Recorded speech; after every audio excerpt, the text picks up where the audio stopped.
साल था 1983। आर्कियोलॉजिस्ट की एक टीम गुजरात के डबारी गांव के पास अरब सागर में एक्सप्लोर करने गई। समुद्र की 130 फीट गहराई में जाने के बाद उन्होंने कुछ ऐसा देखा जिसे देख वे चौंक गए। उन्होंने एक बेहद सुंदर नगरी देखा। वह नगरी बहुत ही सुसज्जित और वेल प्लान्ड सिटी के तरह थी। आज की नगरी भी उस नगरी के सामने फीकी पड़ जाए। वहाँ पे बड़े बड़े द्वार, बड़ी बड़ी इमारतें थीं। जब उन्होंने उस नगरी का पौराणिक होने का पता लगाने के लिए जब उस पत्थर का सैंपल लिया तो कार्बन डेटिंग के माध्यम से उन्हें यह पता चला कि यह नगरी वही नगरी है जिसके बारे में महाभारत में बताया गया था, यानी कि श्री कृष्ण की नगरी, द्वारका नगरी। समुद्र में उठती लहरों को देखिए, जिनमें जितना शोर है उनमें उतना ही सन्नाटा। आज समुद्र के अंदर ऐसी बहुत सी चीज गहराई में है जिसका पता अभी तक लगाया नहीं जा सका है। समुद्र के अंदर कुछ ऐसे राज दफन हैं जिसे ढूंढ पाना अभी भी एक बहुत बड़ा चैलेंज बना हुआ है। तो चलिए जानते हैं कि वह नगरी कौन सी नगरी थी, कैसे वह बसी, कहाँ से उसके साक्ष्य और प्रमाण मिलते हैं, कैसे हम ये कह सकते हैं कि वही द्वारका नगरी है। इसके बारे में हम लोग बात करते हैं। हिंदू धर्म के 4 धर्मों में से एक द्वारका धाम को भगवान श्री कृष्ण नगरी कहते हैं। द्वारका धाम गुजरात के काठियावाड़ क्षेत्र में अरब सागर के समीप स्थित है। श्री कृष्ण की द्वारका नगरी के जल विलीन होने के कई पौराणिक कथाएं प्रचलित है। चलिए जानते हैं भगवान श्री कृष्ण की द्वारका नगरी डूबने के पीछे क्या वजह थी।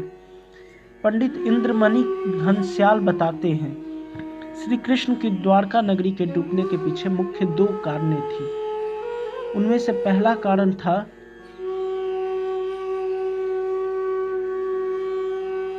गांधारी का श्राप।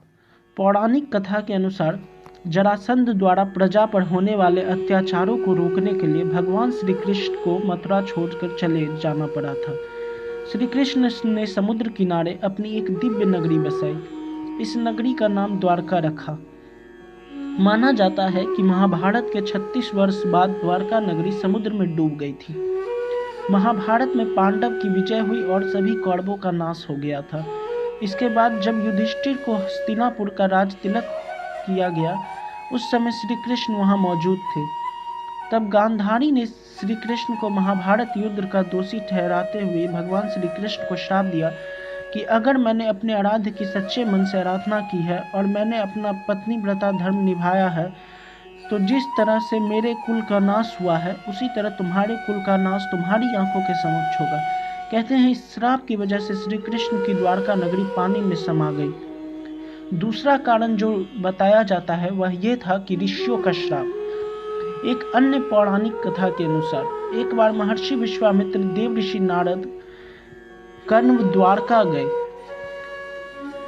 तब यादव वंश के कुछ लड़के ऋषियों के साथ उपहास करने में प्रयोजन से श्री कृष्ण के पुत्र शाम को स्त्री वेश में ले गए और ऋषियों से कहा कि यह स्त्री गर्भवती है, आप इसके गर्भ में पल रहे शिशु के बारे में बताइए कि क्या जन्म लेगा।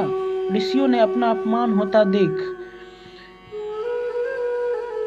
श्राप दिया कि उसके गर्भ में मूसल उत्पन्न होगा और उस मूसल से समस्त यदुवंशी वंश का नाश होगा। उसके पश्चात सभी यदुवंशी आपस में लड़ कर मरने लगे। सभी यदुवंशियों की मृत्यु के बाद बलराम ने भी अपना शरीर त्याग दिया था। श्री कृष्ण पर किसी शिकारी ने हिरण समझकर बाण चला दिया था, जिससे भगवान श्री कृष्ण देवलोक चले गए। उधर जब पांडवों को द्वारका में हुई अनहोनी का पता चला तो अर्जुन तुरंत द्वारका गए और श्री कृष्ण के बचे हुए परिजनों को अपने साथ इंद्रप्रस्थ लेकर चले गए। इसके बाद देखते ही देखते पूरी द्वारका नगरी रहस्यमय तरीके से समुद्र में समा गई। यही थी द्वारका नगरी के पीछे की पौराणिक कथा। उम्मीद करता हूँ दोस्तों आपको ये वीडियो अच्छा लगा होगा। अगर आपको ये वीडियो अच्छा लगा तो चैनल को लाइक करें, सब्सक्राइब करें और शेयर करें।